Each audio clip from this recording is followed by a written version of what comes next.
Apparently, your mother used it for some kind of an emergency. Pero sir, kailangan namin na detalye para sa aming record. Saan ba ito napunta? Alam niyo ba to? Yeah. Naalala ko yon. May mga bagay na kailangan niyang bayaran na importante. Pumayag ako to to finance the other Braganza projects. Juggling of funds. Problema ba yun? No, sir.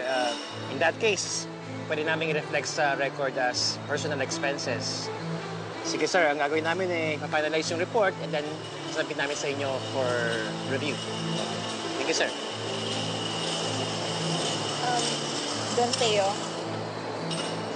I'm sorry po for not informing you, pero pinilit po ako ni Doña Trining to facilitate that without your knowledge. Wala naman po ako nagawa and I-deposit ko na po yun sa 3 pamilyang tinulungan niya. Ang sabi niya po sa akin, urgent daw po, for a cost. Pero nasa akin po yung bank deposit slip. Ibibigay ko po ba yun sa kanila? No. Ibigay mo sa akin, ha? Jody, salamat, ha? Maraming salamat.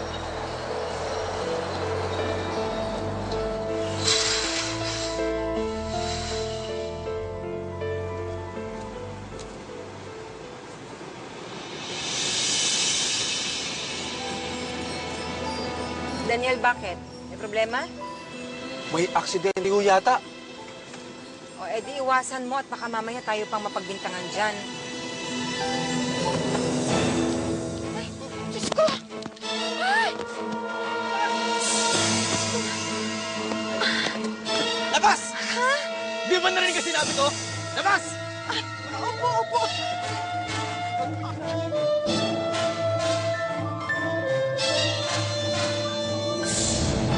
Dapa! Opo. Dapa! Huwag kang gagalaw kung ayaw masaktan, ha? Mga wala kayong nagawa, nandito pala kayo? Ano ba naman to? Ano to? You want a career in politics, di ba, Mama? Of course. Mama, I think I should marry Gardo. Pumapayag na akong makasal ka kay Leona. Pumapayag kaming lahat, pati si Myla, na makasal ka kay Leona. Akuin mo lang ang bata.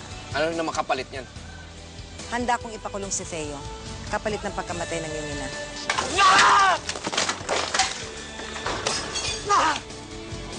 Kahapon ko'y bakas ng